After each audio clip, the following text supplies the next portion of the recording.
తన పదవి కాలంలో మోరంపూడి ఫ్లైఓవర్ను సాధించడంతో పాటుగా ఎయిర్పోర్ట్ విస్తరణ, మెయిన్ రైల్వే స్టేషన్ అభివృద్ధి ఇలా చెప్పుకుంటూ పోతే చాలా ఉన్నాయని రాజమండ్రి ఎంపీ మార్గాని భరత్ అన్నారు. మీ కాలంలో చేసిన ఒక అభివృద్ధి పనైనా చూపించండి అంటూ ఆయన టీడీపీ నేతలకు సవాల్ విసిరారు.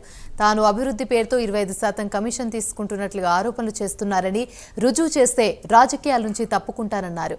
తనపై కమిషన్ ఆరోపణలు చేసిన ఆదిరెడ్డి కుటుంబంపైన 10 కోట్ల రూపాయలకు పరువు నష్టం దావా వేస్తున్నట్లుగా మార్గాని భరత్ తెలిపారు. రైల్వే స్టేషన్ 270 కోట్లు మేము సాధించాం.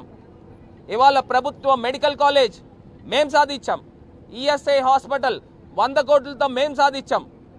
ఇవాళ నేను చెప్పడానికి దివాన్ చెరువు దగ్గర నుంచి అనకాపల్లి దాకా 6 లైన్ హైవే అది ప్రపోజల్స్లో ఉన్నాయి, శాంక్షన్కి వస్తూ ఉన్నాయి. గ్రీన్ ఫీల్డ్ నేషనల్ హైవే పార్లమెంట్లో నేను మాట్లాడా.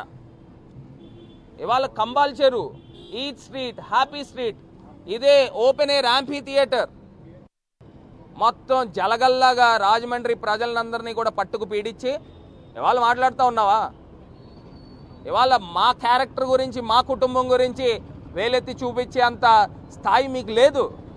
మీరు ఎక్కడి నుంచో పశ్చిమ గోదావరి జిల్లాల నుంచి సైకిల్ తొక్కుని వచ్చి అతి సామాన్యమైన కుటుంబం, అక్కడి నుంచి వచ్చిన వాళ్ళు మీరు ఇక్కడికి వచ్చి రాజమండ్రిలో స్థిరపడి వడ్డీ వ్యాపారాలు చేసుకుని, చిట్లు వ్యాపారాలు చేసుకుని సంపాదించుకున్నారు కోట్ల రూపాయల ఆస్తి. అక్రమంగా రాజకీయాన్ని అడ్డుపెట్టుకుని మేము పుట్టుకతోనే మేము ఇండస్ట్రీస్లోంచి వచ్చాం.